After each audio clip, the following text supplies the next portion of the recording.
Hi there, teachers. It is currently late August and school is just about to start for many of you, and it's going to be a crazy start as you're doing distance learning and distance teaching, and you're maybe not feeling that prepared for it. But if you've been doing some thinking around how to do this well, you've likely figured out that video is going to be key.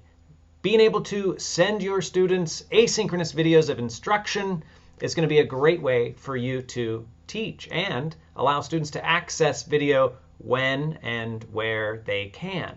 So with that, I wanted to give you this one other tip that you might use to connect with parents. And you know that parents want to know that their child's teacher cares about them and is fun and is smart and is going to take the time to meet the needs of their child. And so many of us, I'm that guy who used to love curriculum night because I got to talk to parents and show them who I was so that I could head off any sort of issue. If a kid went home and complained about me, the parents already were like, well, that doesn't seem right. I met Mr. Green and he was this amazing individual and he's reached out to me and he really wanted to establish this relationship. So why don't I just call him and get his side of the story?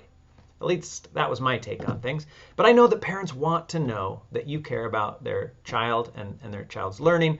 And I'm just thinking, what better way to reach out to them and sort of establish that connection than through video? They're going to feel so great that you took the time to create a video for them that they can watch and listen to and hear your voice and see who you are.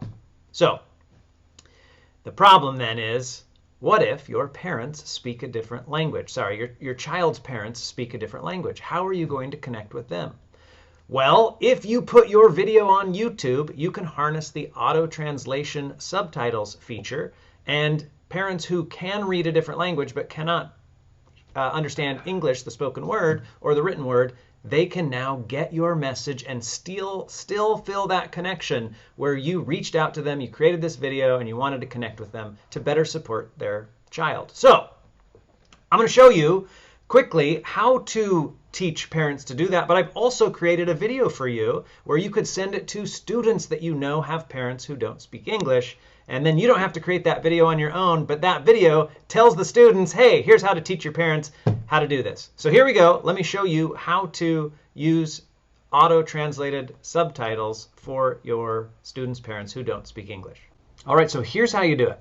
When you push play on any YouTube video, and you come over here to the CC, the closed captioning, you turn those on, you'll see that this is now being auto-translated in English. So there's me talking, or whoever's talking, and you're getting some text here. But of course, that's in English, and if you're not an English speaker, you can't understand it. So you need to go here to Settings, the little gear wheel, and then where it is Subtitles English Auto-Generated, you're going to choose auto-translate, and then you're going to choose a language that you can read and understand. So let's say it was German. You swing down to German, and now you are getting text in German so that you can understand what's happening.